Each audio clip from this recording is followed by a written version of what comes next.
प्राण प्रतिष्ठा की शुरू हुई तैयारी। इंटरव्यू से चुने जाएंगे पुजारी। रावण के ससुराल से 108 रथों में भेजा जाएगा घी। कहां खड़े होकर पीएम मोदी देंगे भाषण, कहां बनेंगे 5 बड़े मंडप। घर बैठे लीजिए राम मंदिर निर्माण का पूरा जायजा। गुजरात के मुख्यमंत्री ने ऐसा क्या देखा जिससे सुनकर मोदी हो जाएंगे गदगद। 5 लाख गाँव में होगा खास प्रोग्राम।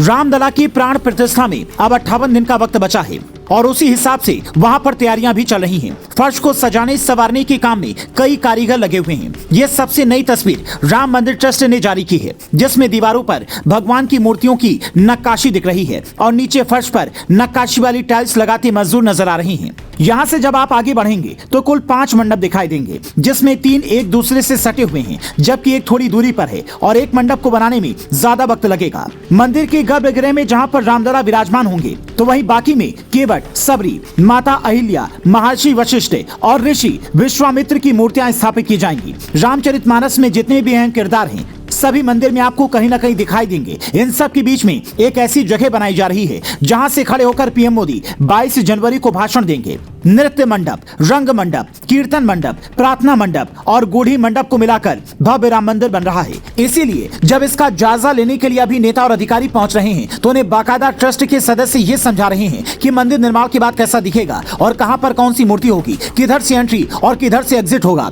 ऐसे ही गुजरात के मुख्यमंत्री भूपेंद्र पटेल जब रामलला के दर्शन के लिए अयोध्या पहुंचे, तो उन्हें पूरे मंदिर परिसर का भ्रमण कराया गया। पुजारी ने श्री राम लिखा हुआ थैला और गमछा भी सीएम साहब को भेंट किया। साथ ही उन्हें यह भी बताया कि कहां कितने लोग बैठेंगे। करीब 10,000 लोगों के बैठने की व्यवस्था की जा रही है, जिसमें से 7,000 लोग एक विशेष पंडाल में बैठेंगे। सीएम योगी का साफ आदेश है कि किसी भी कीमत पर देरी नहीं होनी चाहिए और भव्यता में कोई कमी नहीं आनी चाहिए। इसीलिए रात भर जाकर ट्रस्ट के सदस्य अधिकारियों के साथ मिलकर ये नई डिजाइन पर चर्चा कर रहे हैं।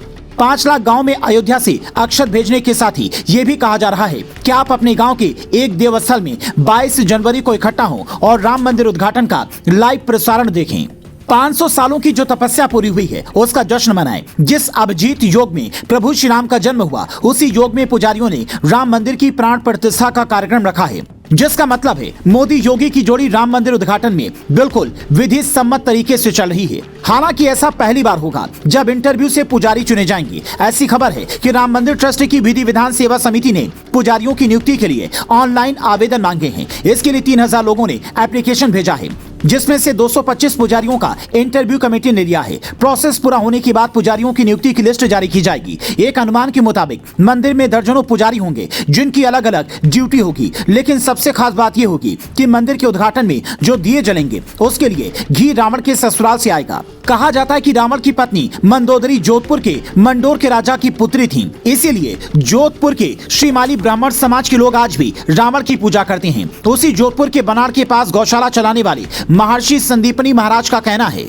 कि 6 क्विंटल शुद्ध देसी घी 108 रथों में भरकर अयोध्या के लिए रवाना करेंगे। 11 बड़े और 97 छोटे रथों को पहुंचने में करीब 1 से 1.5 महीने का वक्त लगेगा। इसीलिए अभी से तैयारियां पूरी कर ली गई हैं। इसमें से घी का सबसे मुख्य कलश जो होगा वो सीएम योगी या पीएम मोदी के हाथों में होगा। अगर राजस्थान के मुख्यमंत्री अशोक गहलोत उद्घाटन कार्यक्रम में गए तो उनके हाथों में भी होगा। हालांकि तब तक राजस्थान चुनाव के नतीजे जारी हो जाएंगे, इसलिए यह कहा नहीं जा सकता कि सीएम कौन होगा। पर यह कहा जा सकता है कि 22 जनवरी को मोदी जब राम मंदिर उद्घाटन के लिए पहुंचे, तो योगी के आदेश पर अधिकारियों की ओर से किए गए इंतजाम देखकर गदगद हो जाएंगे। खुद पीएम मोदी भी समय समय पर इसकी समीक्षा कर रहे हैं। सरकार अपने स्तर से इसे भव्य बनाने की तैयारी में है। फिर भी बतौर राम भक्त आप इस आयोजन को और भव्य बनाने के लिए क्या क्या राय देना चाहेंगे, कमेंट कर बताएं।